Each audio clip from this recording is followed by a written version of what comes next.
Kalau sholat sunnah fajar saja 3 menit sampai 5 menit dinilai oleh Allah dunia dan seisinya, apalagi ketaatan, sholat, tilawah, sedekah ketika dilakukan pada waktu prime time di 10 hari yang pertama di bulan Dzulhijjah. Jangan jadikan hari kita biasa di 10 hari yang pertama di bulan Dzulhijjah sebagaimana hari-hari di luar bulan Dzulhijjah, karena mereka tidak pernah sama. Bismillahirrahmanirrahim.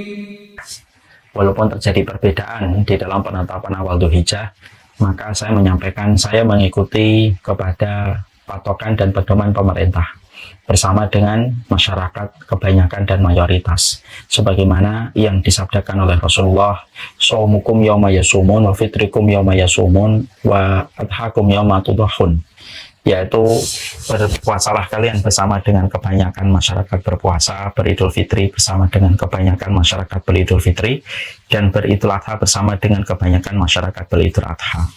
Dan hari ini masuk kepada tanggal 1 bulan Dzulhijjah. Tentunya kita paham ya, kalau sudah masuk kepada tanggal 1 di bulan Dzulhijjah, maka ini merupakan prime time dari ketaatan kita, dan ibadah kita itu golden time-nya dan prime time-nya terjadi pada waktu di 10 hari yang pertama di bulan Dzulhijjah. Makanya para ulama menerangkan ada 3 waktu yang sangat utama, besar betul kedudukannya di sisi Allah, yaitu yang pertama 10 hari yang terakhir di bulan Ramadan, yang kedua 10 hari yang pertama di bulan Dzulhijjah, kemudian yang ketiga yaitu adalah 10 hari yang pertama di bulan Muharram. Kalau boleh kita katakan secara histori, Ramadan itu identik dengan Nabi Muhammad, bulan Dzulhijjah itu identik dengan Nabi Ibrahim, dan bulan Muharram itu identik dengan Nabi Musa. Karena Nabi Musa, beliau diselamatkan dari kejaran Fir'aun pada tanggal 10 Muharram, yang kita diperintahkan untuk puasa dari bentuk kesyukuran kita kepada Allah atas pertolongan yang Allah berikan kepada dakwahnya Nabi Musa. Kita juga mendapati bulan Dzulhijjah identik dengan Nabi Ibrahim, karena Nabi Ibrahim melewati masa-masa yang berat pada waktu di bulan Dzulhijjah ketika syariat penyembelihan Ismail diturunkan kepada Nabi Ibrahim. Padahal kita tahu ya, begitu lama Nabi Ibrahim menunggu Nabi Ismail yang dia harapkan menjadi keturunan. Dan akhirnya Allah memberikan keturunan Ismail melalui Ibunda Hajar. Ada sebuah catatan di pojok tafsir yang kita harus baca, bahwasanya ketika Nabi Ibrahim sebelum menyembelih Nabi Ismail, maka beliau itu bermimpi pada tanggal 7 Dzulhijjah, malam tanggal 8. Pada saat itu beliau bermimpi bahwasanya beliau diperintahkan untuk menyembelih Nabi Ismail. Pada tanggal 8 Dzulhijjah pagi, pada saat itu Nabi Ibrahim itu masih bingung, apakah mimpinya datang dari Allah ataukah datang dari upaya setan yang datang di dalam mimpinya. Makanya tanggal 8 disebut dengan hari Tarwiyah, yaitu hari Tarwiyah itu kurang lebih maknanya kayak perenungan, sedang merenung, berpikir Nabi Ibrahim apakah mimpinya ketika harus menyembelih Ismail itu datang dari Allah ataukah tidak. Maka pada hari ke-8 Dzulhijjah, malam tanggal 9, maka pada saat itulah Nabi Ibrahim bermimpi kembali yang kedua kalinya. Di dalam mimpi yang kedua kalinya, maka mendapati mimpi yang sama, dia diperintahkan untuk menyembelih Nabi Ismail. Maka paginya, tanggal 9 pagi, betul-betul Nabi Ibrahim tahu bahwasanya mimpi itu datang dari Allah. Makanya disebut dengan hari Arafah. Hari Arafah itu dari kata Arafah yang artinya tahu, memahami, mengetahui bahwasanya mimpi itu datang dari Allah. Makanya akhirnya dilaksanakan penyembelihan korban pada tanggal 10 bulan Dzulhijjah, 10, 11, 12, dan 13. Kalau kita paham bahwasanya pada tanggal 8, 9, dan 10 itu merupakan hari yang paling sibuk bagi iblis. Sejak iblis itu membangun kerajaan Arsy kerajaannya di atas air, maka hari paling sibuk bagi iblis itu ya pada tanggal 7, 8, dan 9 itu. Ketika dia mencoba menggagalkan perintah Rabbani yang datang kepada Nabi Ibrahim supaya Nabi Ibrahim tidak menyembelih Ismail. Yang didatangi adalah Hajar, tetapi Hajar menolak dan berlindung kepada Allah dari godaan iblis. Ketika iblis menarik prasangkanya, menarik perasaannya, ketika ada syariat menyembelih Ismail.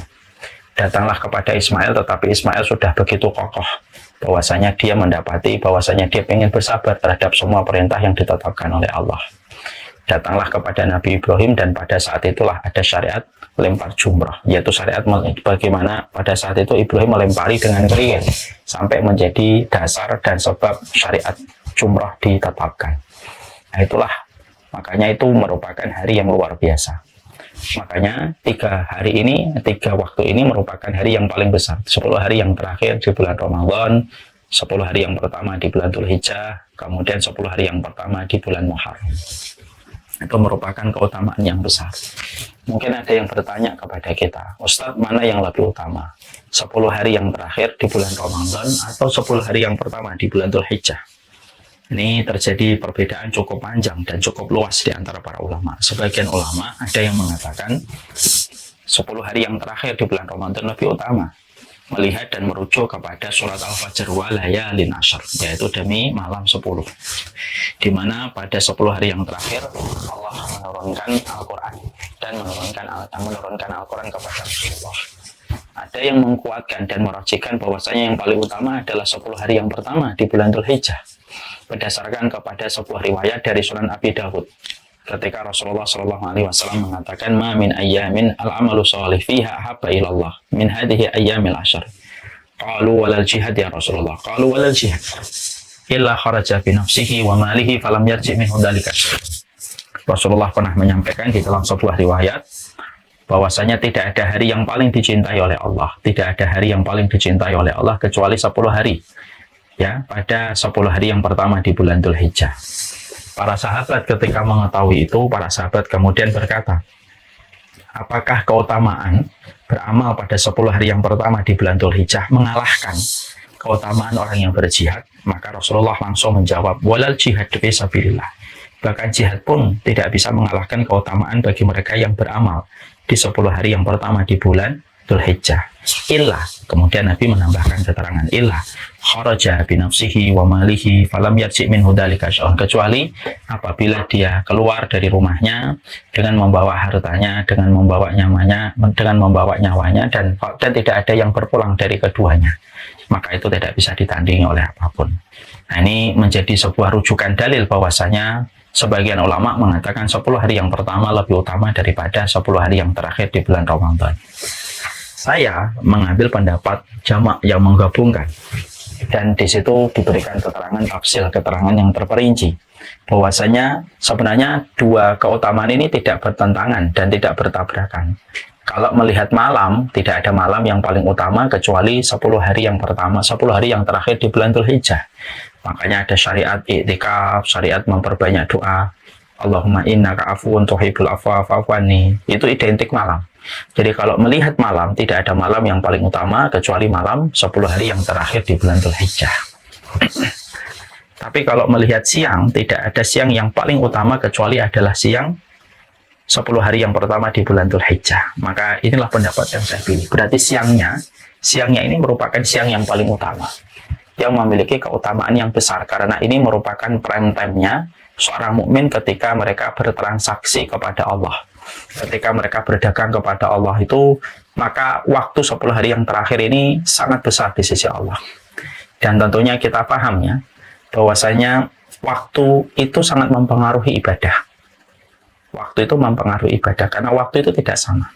Sambilkan contoh umum. Bulan Agustus, negeri kita memberikan remisi yang besar bagi para narapidana. Kenapa di bulan Agustus? Karena bulan Agustus historinya berbeda dengan bulan-bulan yang lainnya. Sama, bahwasanya tidak setiap waktu dan tidak setiap waktu memiliki kedudukan yang sama, karena waktu sangat mempengaruhi ibadah kita kepada Allah. Membaca Al-Quran pada waktu 10 hari yang terakhir di bulan Ramadan di waktu malam tidak sama dengan membaca Al-Quran di luar bulan Ramadan di waktu siang. Itu nggak pernah sama kedudukannya, karena sangat dipengaruhi oleh waktu, karena waktu sangat mempengaruhi ibadah. Dan kita tentunya paham bahwasanya ketika kita berdoa jam 3 pagi itu tidak sama dengan kita berdoa jam 1 siang. Itu tidak sama. Kenapa? Jam 3 pagi di mana Allah turun ke langit dunia dan mengabulkan semua pinta dan permohonan. Jam 1 siang tidak memiliki keutamaan sebagaimana jam 3 pagi atau jam 3 subuh. Karena waktu mempengaruhi. Sama, sesungguhnya ibadah kita pun sangat dipengaruhi oleh waktu, dan waktu yang sangat memberikan efek yang besar dalam transaksi kita kepada Allah itu adalah 10 hari yang pertama di bulan Dzulhijjah. Ibarat kata, tidak ada sinar mentari yang paling dicintai oleh Allah kecuali sinar mentari yang terik ketika 10 hari yang pertama di dalam bulan Dzulhijjah. Makanya inilah yang menjadi titik perhatian kita. Jangan diremehkan 10 hari yang pertama di bulan Dzulhijjah. Karena siapapun yang ingin dekat dengan Allah, tidak ada transaksi yang paling menggiurkan serta paling indah kecuali transaksi ketaatan yang dikerjakan dan dilakukan. Jadi itu yang menjadikan kita memahami betapa besarnya keutamaan pada 10 hari yang pertama di bulan Dzulhijjah. Dan ini merupakan bagian dari sebuah perdagangan kita kepada Allah. Dan perdagangan itu adalah tepat ketika kita maksimalkan di 10 hari yang pertama di bulan Dzulhijjah. Kita tentunya paham ya, bahwasanya Allah itu sering membahasakan bahwasanya amal soleh itu kayak perdagangan kita kepada Allah. Innallaha ashtara minal mu'minina anfusahum wa amwalahum bi anna lahumul jannah. Allah membeli orang mukmin hartanya dan nyawanya dengan surga. Artinya Allah sering menggunakan kata perdagangan dan perniagaan ketika menerangkan tentang amal soleh yang dilakukan oleh orang beriman dan diganti oleh Allah dengan surga. Berarti kalau Allah sering mengibaratkan amal soleh kita itu adalah perdagangan, berarti keterangannya begini. Kita ini pedagangnya, amal soleh itu dagangan kita. Allah itu pembeli dari amal soleh dari dagangan yang kita berikan hanya kepada Allah. Dan nilai tukarnya itu diganti oleh Allah dengan surga seluas langit dan bumi. Kita ini penjualnya. Ketika kita telah paham bahwasanya kita ini penjual, maka penjual itu tahu investasi yang terbaik itu adalah di 10 hari yang pertama di bulan Dzulhijjah. Karena setiap transaksi yang terjadi pada siang hari di bulan Dzulhijjah, 10 hari yang pertama, setiap transaksi yang terjadi pada 10 hari yang pertama di bulan Dzulhijjah memberikan nilai transaksi keuntungan profit yang sangat besar di sisi Allah. Sangat gede di sisi Allah. Yang tentunya ini sangat menggiurkan bagi kita ketika kita menuju kepada Allah dalam sisa hidup kita dan sisa umur kita. Ya, Masya Allah, saya ambilkan sebuah analogi yang gampang. Kita ini kalau sholat yang paling ringan, ini contoh yang sering saya sebutkan. Sholat yang paling ringan yang dikerjakan seorang muslim itu sholat apa? Bukan sholat witir ya, tapi sholat yang paling ringan itu sholat sunnah fajar. Sholat sunnah fajar itu sholat yang paling ringan. Sholat sunnah fajar itu sholat yang paling ringan. Sampai saking ringannya sholat sunnah fajar itu sampai Ibu Aisyah atau Ummul Mukminin Aisyah, beliau memberikan komentar, aku kalau melihat Nabi sholat sunnah fajar, aku seakan-akan menyangka bahwasanya beliau tidak membaca Al-Fatihah karena singkatnya beliau ketika sholat sunnah fajar. Dan ketika kita sholat sunnah fajar, syariatnya harus diringankan, maka ada tuntunan sunnah. Rakaat yang pertama membaca Al-Kafirun, rakaat yang kedua kita membaca Al-Ikhlas. Itu. Jadi jangan memilih Al-Baqarah, jangan memilih An-Naba yang panjang-panjang. Ayat rakaat yang pertama yaitu adalah surat Al-Kafirun, rakaat yang kedua itu membaca Al-Ikhlas. Berapa lama kita melaksanakan sholat sunnah fajar? 3 menit sampai 5 menit. 3 menit sampai 5 menit. Ketika kita sholat sunnah fajar 3 sampai 5 menit, apa balasannya Allah berikan kepada kita? Khairum minad dunya wa ma fiha. Lebih baik daripada dunia dan seisinya. Diberikan kepada orang yang dagang sama Allah dengan sholat sunnah fajar 2 rakaat. Masya Allah. Jadi betul-betul sholat fajar 3 menit diganti oleh Allah dengan dunia dan seisinya. Masya Allah ya. Kita lihat ya. Kita kalau melihat tanah di sekitar bundaran HI, per meternya bisa puluhan juta. Per meter. Itu baru tanahnya. Belum gedung-gedung di Sudirman, belum di Kuala Lumpur, belum di Bangkok, belum di London, belum di New York, belum di Rusia, belum di ini. Semua gedungnya, belum di dalam tanahnya, emasnya, batu baranya, mineralnya, semuanya. Kita bisa memperkirakan berapa juta triliun yang dimiliki dari dunia dan seisinya. Di atas triliun itu apa sih, Alfi? Kuadriliun. Hah? Kuadriliun. Kuadriliun. Ya. Jadi kuadriliun katanya. Di atas triliun. Jadi kita bisa memperkirakan dunia dan seisinya itu berapa kuadriliun. Kalau dibagi 3 menit, berarti per menitnya kita digaji oleh Allah sedemikian besarnya. Ini paling sering saya penjelasan ini, untuk memberikan motivasi bagi diri. Berarti 1 menitnya kita ini digaji oleh Allah jutaan triliun gitu. 1 menitnya ketika kita sholat sunnah fajar. Itulah dagang sama Allah. Dagang sama Allah itu dagang yang tidak pernah merugi. Sudah modalnya dari Allah, semuanya datang dari Allah. Itu pun kita kembalikan kepada Allah. Hanya dalam waktu 3 menit atau 5 menit sholat sunnah fajar, bayarannya sudah sedemikian besar. Bapak-bapak dan ibu kerja di Pertamina. Ada yang gajinya 100, ada yang mungkin gajinya 150, ada yang gajinya 2 juta, ada yang gajinya 5 juta, ada yang gajinya 10 juta, 30 juta. Besar memang kalau ngelihat angkanya di akhir bulan. Tapi coba kalau kita teliti, itu kan angka di akhir bulan. Bayaran selama 30 hari. Tapi kira-kira kalau di breakdown dari angka 100 juta dibagi per menitnya kita dapat berapa? Mungkin nggak sampai 10.000 kali. Per menitnya kita tidak sampai 10.000, tidak sampai 100.000 mungkin. Kalau dibagi 100 juta per menitnya, Masya Allah itu. Itu kalau kerja untuk manusia. Kalau kerja untuk Allah, luar biasa. Kerja sama Allah itu sedemikian dahsyatnya. 3 menit digaji sampai jutaan triliun. Dan itu everyday kalau kita melaksanakan sholat fajar. Dan ketika saya menerangkan sholat sunnah fajar dengan jutaan triliun yang kita dapatkan per menitnya, gaji dari Allah, modal dari Allah, ditambah lagi ketika kita bertransaksi kepada Allah di bulan Dzulhijjah, itu lebih gede lagi. Kalau sholat sunnah fajar aja sudah sedemikian besarnya pahala yang kita peroleh, bagaimana dengan orang yang beramal di 10 hari yang pertama di bulan Dzulhijjah, di mana memiliki keutamaan yang sangat besar. Keutamaannya sangat besar di sisi Allah Subhanahu wa Ta'ala, itu adalah beramal di 10 hari yang pertama di bulan Dzulhijjah. Maka ini merupakan perniagaan yang sejatinya tidak boleh bagi kita perniagaan ini kemudian kita lewatkan. Ini perniagaan yang tidak boleh dilewatkan. Ini perniagaan yang betul-betul harus mendapatkan perhatian, mendapatkan sebuah konsentrasi dari kita, bahwasanya inilah bentuk perdagangan terbaik yang kita bisa lakukan selain pada 10 hari yang terakhir di bulan Ramadan. Maka nih perniagaan yang terbaik yang kita lakukan itu adalah 10 hari yang pertama di bulan Dzulhijjah. Dan ini luar biasa kedudukannya di sisi Allah. Sekali lagi ya, ini saya ulang-ulang supaya kita selalu ingat, karena saya paling senang penjelasan dan penjabaran ini. Kalau engkau sholat sunnah fajar saja, 2 rakaat saja, dinilai oleh Allah setiap menitnya dengan kuadriliun atau ratusan juta triliun 1 menit. Apalagi ketika kita bertransaksi kepada Allah pada 10 hari yang pertama di bulan Dzulhijjah.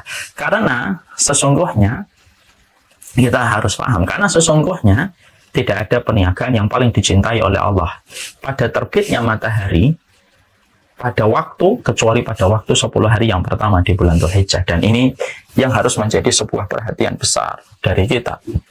Makanya Rasulullah SAW sampai mengatakan, hatta sampai orang yang berjihad sekalipun tidak mampu mengalahkan trending topik amal yang dikerjakan pada 10 hari yang pertama di bulan Dzulhijjah. Jadi trending topik itu pada 10 hari yang pertama di bulan Dzulhijjah itu sesuatu yang mega dahsyat, bukan dahsyat, mega dahsyat, yang harus kemudian kita mengerti dan harus kita pahami. Makanya ketika kita mengetahui ini, pertimbangan kita kemudian adalah apa yang harus kita lakukan, Ustaz? Apa yang kita harus kerjakan ketika kita pada 10 hari yang pertama di bulan Dzulhijjah. Walaupun mungkin kita sering mendengar, saya mengucapkan kembali supaya ini mengingatkan kita apa yang sejatinya harus kita kerjakan ketika kita berada pada prime time-nya ketaatan kita dan pada investasi yang paling menggiurkan yang ada pada bulan Dzulhijjah. Maka para ulama lalu memberikan beberapa rule, beberapa petunjuk, dan beberapa arahan dari apa yang harusnya kita kerjakan ketika kita sudah menuju kepada 10 hari yang pertama di bulan Dzulhijjah dimulai pada hari ini. Apa yang harus kita lakukan? Apa yang kita harus kerjakan? Maka yang pertama, perbanyaklah kita untuk bertakbir. Perbanyaklah kita untuk bertakbir kepada Allah Subhanahu wa Ta'ala. Karena ada sunnah yang kita harus maksimalkan ketika kita berada pada 10 hari yang pertama di bulan Dzulhijjah, yaitu bertakbir. Dan takbir itu ada 2, ada takbir mutlak, ada takbir muqayyad. Takbir mutlak itu adalah sebuah takbir yang dilakukan tanpa terikat kepada waktu dan kondisi. Ini disebut dengan takbir mutlak. Disebut dengan takbir mutlak, takbir yang dilakukan tanpa terikat kepada waktu dan kondisi. Takbir mutlak ini adalah takbir yang dilakukan pada tanggal 1 sampai tanggal 10 bulan Dzulhijjah sampai kita melaksanakan sholat Idul Adha. Itu namanya takbir mutlak. Allahu Akbar, Allahu Akbar, la ilaha illallah, wallahu Akbar, Allahu Akbar, walillahil hamd. Ini takbir mutlak. Kita lakukan ketika kita di rumah, ketika kita di mobil, ketika kita di jalan, maka kita memperbanyak takbir seiring dengan kita menghadirkan makna. Ketika kita mengucapkan Allahu Akbar, berarti kita harus ingat semua selain Allah itu kecil dan tidak bermakna dibandingkan dengan kita ketika mengetahui bahwasanya kita bergantung dan berharap serta bersandar kepada Allah semata. Nah, maka itu disebut dengan takbir mutlak. Ada yang kedua yang disebut dengan takbir muqayyad. Takbir muqayyad itu adalah takbir yang kita lakukan ketika terikat dengan waktu, yaitu ketika pada tanggal 10 di bulan Dzulhijjah. Pada tanggal 10 di bulan Dzulhijjah takbir yang muqayyad, yaitu menunggu sholat dulu. Jadi kita setiap habis sholat kita kemudian takbir pada tanggal 10 dan ditambah 3 hari tasyrik. Selesai pada hari yang ketiga, pada tanggal 13 Dzulhijjah ketika sholat asar, itu yang paling terakhir, itu namanya takbir muqayyad. Makanya itu berdasarkan kepada kebiasaan para ulama, ketika para ulama itu menyampaikan, ketika para ulama itu memberikan contoh bahwasanya Ibnu Umar, Abu Hurairah itu dakhala suq wa yukabbirani fi suq, bahwasanya Abu Hurairah dan Ibnu Umar mereka itu masuk pasar dan kebiasaan mereka ketika 10 hari yang pertama di bulan Dzulhijjah, kebiasaan mereka ketika masuk pasar itu mereka bertakbir dengan takbir secara mutlak, Ada takbir muqayyad yang kita akan lakukan, yang kita akan kerjakan nanti, yaitu ketika pada tanggal 10 bulan Dzulhijjah. Ini yang pertama, amal yang paling utama. Makanya penting ya, kita habis ini kita kumpulkan keluarga kita sampaikan dalam bentuk halaqah ilmu supaya anak-anak kita juga paham. Ini bulan untuk mengagungkan syiar kalimat Allah. Jadi kita agungkan ini untuk menunjukkan bahwasanya kita adalah sebuah kaum yang betul-betul mengagungkan nama Allah dalam kehidupan kita. Jangan sampai anak-anak kita terputus referensi mereka dari sebuah kultur yang ada di dalam agama mereka. Ini merupakan kultur sunnah yang tidak boleh hilang dengan kita bertakbir. Dan kita memperbanyak takbir itu ketika kita di bulan Dzulhijjah, supaya ini juga menjadi sebuah kebaikan. Kemudian ada takbir muqayyad nanti pada tanggal 10. Pada tanggal 10, 11, 12, 13, kita kemudian bertakbir. Dan takbirnya bersama-sama dengan jamaah kaum muslimin. Kita harus paham ya Bapak dan Ibu. Memperlihatkan kekuatan Islam, memperlihatkan jumlah kaum muslimin yang banyak, yang mengagungkan nama Allah, itu merupakan salah satu perkara yang penting supaya orang memberikan respek kepada Islam dan tidak menganggap remeh Islam itu. Makanya banyak syariat yang apabila kita detail melihat itu sebenarnya memberikan efek supaya orang yang melihat kita itu betul-betul tahu bahwasanya Islam itu banyak dan mereka mengagungkan Allah. Supaya tidak ada lagi orang yang meremehkan, melecehkan Allah dan Rasul atas nama apapun, atas nama bercanda, atas nama dakjok, atas nama keguyon, atas nama promosi, tidak boleh. Kalau mereka tahu bahwasanya kaum muslimin itu betul-betul memperlihatkan pengagungan mereka kepada Allah dan mereka betul-betul bareng-bareng. Itu salah satu di antara poin penting kenapa kita disuruh memperbanyak takbir. Saya akan sampaikan sebuah riwayat. Bapak dan Ibu tahu, dulu ketika syariat haji itu diturunkan, pertama kali kita kalau tawaf di Ka'bah, maka belum ada rommel, belum ada lari-lari kecil. Jadi tawafnya biasa, jalan aja biasa. Ketika orang-orang musyrik jahiliyah melihat Nabi Muhammad dan para sahabat jalan aja ketika mereka tawaf, beda dengan mereka kalau tawaf sambil tepuk tangan. Semangat mereka kalau tawaf itu orang jahiliyah. Maka orang-orang musyrik lalu memberikan komen dan membuat framing dan narasi. Muhammad itu kalau tawaf lemes, lemah, lunglai, loyo. Itulah Muhammad dan para sahabatnya kalau tawaf. Ketika itu terdengar oleh Rasulullah merasa risau dengan komentar itu. Lalu akhirnya turun sebuah perintah Rasulullah itu untuk berlari-lari kecil pada tiga putaran yang pertama. Itu menunjukkan kepada kita, itu memberikan sebuah penjelasan kepada kita. Memang syariat kita itu harus memperlihatkan bahwasanya kaum muslimin itu merupakan kaum yang terus memperlihatkan Apa kekuatan yang mereka miliki. Itu pula yang menjadikan kita harus paham ya. Kenapa kita kalau sholat Idul Fitri, sholat Idul Adha, kenapa harus berbeda? Perginya dari sini, pulangnya ke sini. Kenapa harus berbeda semacam itu? Untuk memberikan efek kepada orang yang melihat. Masya Allah, kaum musliminnya banyak betul. Ya. Itu pula yang menjadikan kita mengetahui kenapa Nabi memberikan sebuah perintah supaya kita itu puasa Idul Fitri, Idul Adha bersama dengan masyarakat yang banyak, bersama dengan pemerintah, supaya kelihatan jumlahnya itu banyak. Supaya ketika bersama-sama dilakukan, misalnya antara masyarakat dan pemerintah melakukan bareng-bareng di dalam puasa, di dalam Idul Fitri dan Idul Adha, itu yang akan memberikan sebuah efek. Supaya orang tidak gampang melecehkan kaum muslimin, tidak gampang melecehkan Allah, tidak gampang melecehkan Rasulullah. Ketika melihat kaum musliminnya itu begitu banyak dan mereka itu mengagungkan Allah dan Rasulnya. Itu yang kita harus mengerti. Makanya inilah yang menjadikan kita akhirnya bertakbir ini harus kita ajarkan ke anak-anak kita.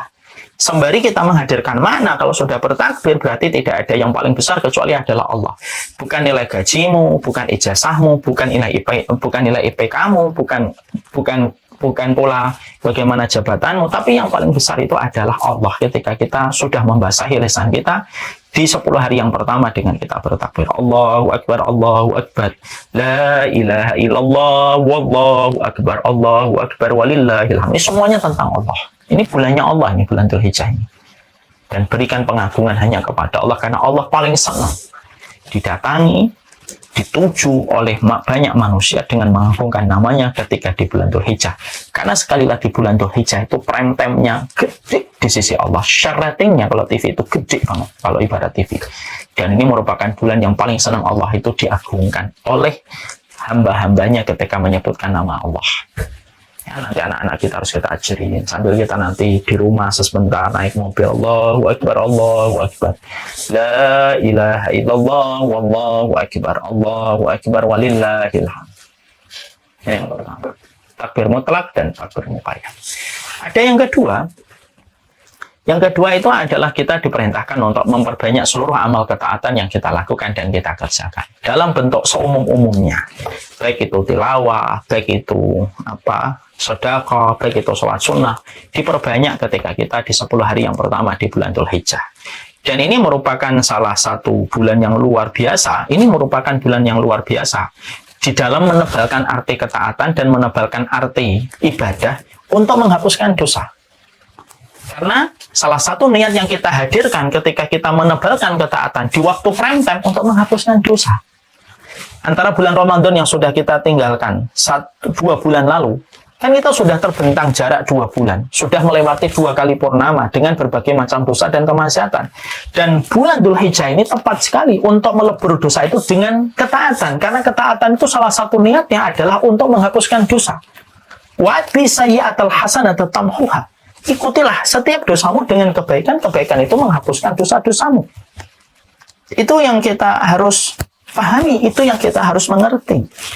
Jadi kita tebalkan ketaatan kita tebalkan ibadah kita. Tilawah, hatamkan Quran pada 10 hari ini, berarti 1 harinya 3 juz. Sedekahnya harus diperhatikan, sedekah pagi, kemudian sedekah yang mampu. Kemudian seluruh ketaatan-ketaatan yang kita kerjakan maka menjadi maksimal ketika dikerjakan di bulan Dzulhijjah. Kita membaca Al-Quran, 1 hurufnya dinilai dengan 10 kebaikan. Kalau di bulan Shofar atau di bulan Syawal, 1 hurufnya itu dinilai dengan 10 kebaikan. Mangqara harfan min kitabillah falahul hasanah wal hasanatu bi asyri amsalha. Kita membaca Al-Quran, 1 hurufnya dinilai dengan 10 kebaikan. Itu kalau di bulan Syawal. Tapi kalau di bulan Dzulhijjah, maka setiap 1 hurufnya, terutama siangnya, dilipat gandakan oleh Allah dengan kelipatan yang besar, yang disetarakan, melebihi orang yang sedang berjihad di jalan Allah. Jadi kalau kita bayangkan orang-orang di Palestina ketika mereka sedang membela kehormatan dirinya dan bangsanya mereka, maka mereka menghadapi ketakutan, rasa khawatir dengan berbagai macam serangan yang bisa datang tiba-tiba, mengancam mereka, rumah mereka, dan nyawa mereka sendiri. Maka ketika kita beramal di bulan ini, 10 hari yang pertama, diterik mataharinya. Ketika diterik mataharinya, Maka itu yang akan menjadikan kita ketika mendapati perkara ini kita kerjakan, maka melampaui dari semua pencapaian-pencapaian di dalam apa yang tadi saya sebutkan itu. Jadi ini merupakan prime time, ini golden time yang tidak akan terulang begitu saja dengan begitu mudah oleh Allah Subhanahu wa Ta'ala. Ini yang kita harus betul-betul hadirkan maknanya. Karena orang kalau dia tidak tahu tentang satu perkara, itu biasanya meremehkan. Contoh nih, kalau saya dikasih hadiah, misalkan gamis ini, misalkan saya tidak tahu kalau harga gamis ini misalkan 5 juta, mungkin saya akan meremehkan gamis ini. Kenapa? Oh, saya kira gamis biasa yang paling 200.000. Mungkin kalau kotor ya biasa, kalau ternyata disetrika terus setrikanya membekas di kain di permukaannya kita biasa, karena kita menyangka cuma 200.000. Tapi beda kalau kita akhirnya tahu, oh gamis ini dikasih hadiah sama orang yang terbaik dan ternyata gamisnya harganya 5 juta, kita akan menghargainya. Penting kita untuk istihdharul qalbi dulu. Istihdharu al-makana. Kita harus menghadirkan posisinya. Oh, ternyata 10 hari yang pertama ini besar. Gede banget. Ini prime time-nya gede. Sama dengan 10 hari yang terakhir di bulan Ramadan. Dan kita menebalkan arti ketaatan dan menebalkan arti ibadah kita di 10 hari yang pertama di bulan Dzulhijjah. Maka Masya Allah, itu sama kedudukannya sebagai 10 hari yang terakhir di bulan Ramadan. Yang paling paling dicintai oleh Allah 10 hari yang terakhir di bulan Ramadan. Siang yang paling dicintai oleh Allah adalah 10 hari yang pertama di bulan Dzulhijjah. Itu yang kemudian harus kita pahami. Makanya diperbanyak ketaatan-ketaatan yang harus dilakukan dan dikerjakan. Makanya tadi kan saya menyampaikan kepada antum sebuah analogi sederhana. Kalau sholat sunnah fajar saja 3 menit sampai 5 menit dinilai oleh Allah dunia dan seisinya, apalagi ketaatan sholat, tilawah, sedekah ketika dilakukan pada waktu prime time di 10 hari yang pertama di bulan Dzulhijjah. Jangan jadikan hari kita biasa di 10 hari yang pertama di bulan Dzulhijjah sebagaimana hari-hari di luar bulan Dzulhijjah, karena mereka tidak pernah sama. Allah tidak pernah menyamakan antara keduanya. Ya, maka apakah setiap orang itu senang dengan kedatangan 10 hari yang pertama bulan Dzulhijjah? Tidak setiap orang senang dengan kedatangan 10 hari yang pertama di bulan Dzulhijjah. Yang senang adalah orang yang ingin berdagang sama Allah. Ini orang yang senang. Nikmat apa lagi yang kurang? Kita sudah diberikan kenikmatan 10 hari yang terakhir di bulan Ramadan, lalu diberikan kenikmatan lagi hari ini, hari yang pertama di bulan Dzulhijjah. Maka ini merupakan perkara yang besar di sisi Allah. Yang ketiga yang kita harus lakukan, yang kita harus kerjakan ketika kita mendapati diri kita menginjakkan kaki di 10 hari yang pertama di bulan Dzulhijjah, yaitu adalah kita harus memperbanyak puasa. Puasa ini merupakan hal yang cukup penting di dalam kita memaknai 10 hari yang pertama di bulan Dzulhijjah, karena yang paling utama itu kan siangnya, terik mataharinya. Berarti kemudian siangnya dengan berpuasa itu sangat utama di sisi Allah Subhanahu wa Ta'ala. Puasa ini bisa dikerjakan yang paling utama 9 hari, tapi kalau tidak mampu 8 hari, kalau tidak mampu 7 hari. Boleh 3 hari boleh 2 hari boleh. Boleh 1 hari Ustaz, 1 hari aja pas Arafah.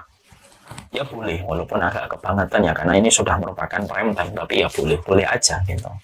Maka boleh bagi kita untuk memperbanyak puasa kita di bulan Dzulhijjah, yaitu puasa sunnah mutlak yang kita kerjakan untuk memperbanyak amal kita dengan siang dan terik mataharinya, dengan mengosongkan lambung kita, mengeringkan kerongkongan kita, semata-mata mengharapkan ridhonya Allah.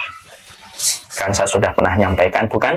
Puasa itu merupakan ibadah yang paling disenangi oleh Allah. Di antara ibadah-ibadah yang juga paling disenangi oleh Allah itu salah satunya puasa. Kenapa? Karena orang itu merasakan kehadiran Allah itu terasa kalau puasa. Kan gitu ya? Maaf ya. Kita ini kalau puasa sebenarnya memiliki 1 juta, memiliki 100 kemungkinan tempat untuk membatalkan puasa. Ketika kita berkumur-kumur, kita bisa neguk tanpa ada yang tahu. Tapi kita nggak mau neguk. Ketika sedang berkumur-kumur, ketika kita berpuasa. Kita bisa ke belakang, pura-pura ke kamar mandi, kemudian kita minum. Bisa kita. Tapi kenapa orang kalau sudah niat puasa, dia tidak mau untuk membatalkan, walaupun tidak kelihatan sama sekali orang. Walaupun di kamar mandi ada air seger ngalir dari kerannya dingin banget. Kenapa dia nggak mau takut cekluk-cekluk gitu? Kalau tidak ada orang yang tahu, karena dia merasakan kehadiran Allah. Itulah yang menjadikan puasa itu wasomuli. Puasa itu untukku. Dan para ulama mengatakan baik itu puasa yang wajib ataupun puasa yang sunnah. Walaupun yang paling utama puasa yang wajib. Kenapa Allah menyandarkan puasa untukku, di mana ibadah-ibadah yang lain tidak disandarkan kepada Allah secara langsung, sebagaimana hadits qudsi, was-shaumu li wa ana ajzi bihi. Tapi kenapa puasa itu disenangi oleh Allah? Karena manusia itu merasakan kehadiran Allah banget, sampai dia tidak mau membatalkan puasanya walaupun di tempat tersembunyi sekalipun, karena dia merasakan kehadiran Allah. Dan itu utama ketika puasanya di 10 hari yang pertama, di 9 hari yang pertama di bulan Dzulhijjah. Makanya Masya Allah berpuasa. Saya telat hari ini, besok. Saya besok tidak bisa, Ustaz. Saya banyak walimah, ada 3. Kan walimah kan mubadar, kalau saya walimah tidak makan. Ya sudah hari Ahad. Wah, hari Ahad saya juga ada rencana rekreasi. Ya sudah hari Senin. Kalau mampu mulai hari ini, kita mulai berpuasa. Karena nilai transaksinya fantastik. Dengan sebuah profit jutaan triliun yang Allah akan ganjar untuk kita ketika kita bertransaksi dengan amalan puasa kita semata-mata karena Allah semata. Ini yang kemudian kita kerjakan. Kalau tidak bisa, minimal puasa Arafah. Puasa Arafah.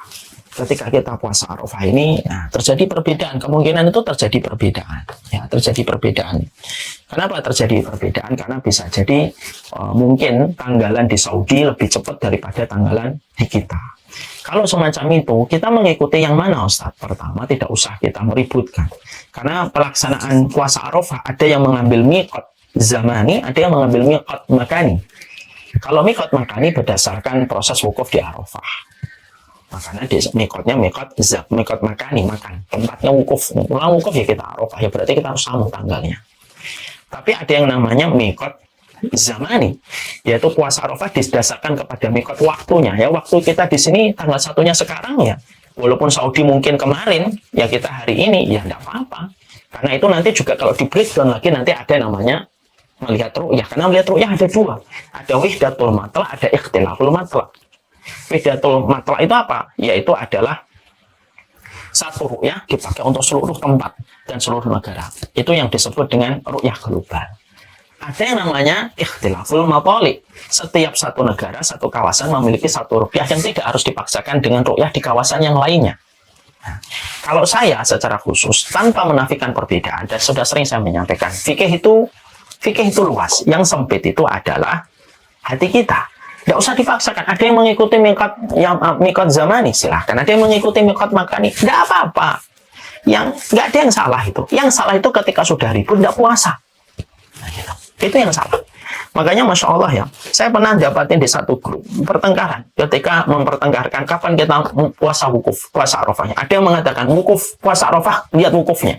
Ada yang mengatakan enggak, berdasarkan tanggal di Indonesia. Ribut yang satunya dengan ribut yang satunya. Debat yang satu, debat yang satunya.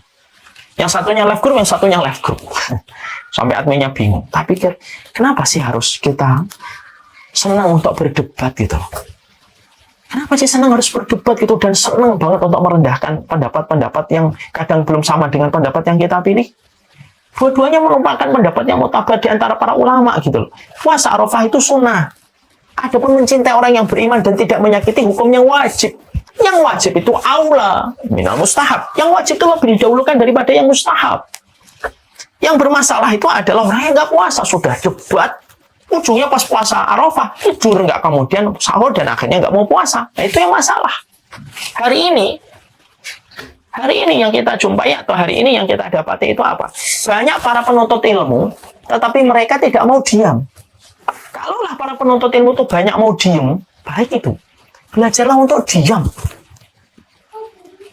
Para penuntut ilmu itu belajar untuk banyak diam. Tidak semuanya harus komentari kamu. Tidak setiap perkara kamu harus tahu. Dan tidak setiap perkara kamu pinter.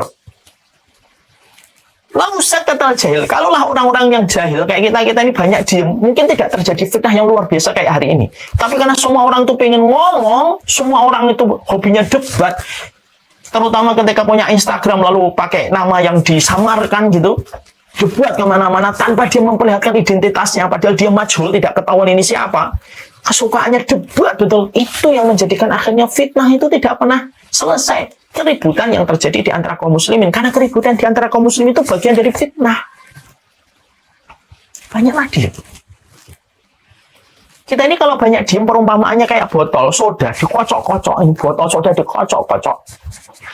Selama tutupnya tidak dibuka, apa yang ada di dalam air, di dalam botol soda itu tidak akan keluar. Selama botolnya, tutupnya tidak dibuka. Tapi kalau tutupnya sudah dibuka, maka yang ada di dalam botol itu, maka airnya itu keluar. Tutup botol itu mulut kita. Kualitas kita itu akan berkurang banyak kalau sudah banyak bicara. Enggak semuanya dikomentari. Enggak semuanya dikomentari, enggak semuanya harus didebatkan. Fikih itu luas, yang sempit itu hati kita. Enggak semua masalah itu harus kemudian kita selesaikan dengan debat. Kadang-kadang kita selesaikan dengan saling memahami, dengan khilaf yang terjadi dan muktabar di antara para ulama.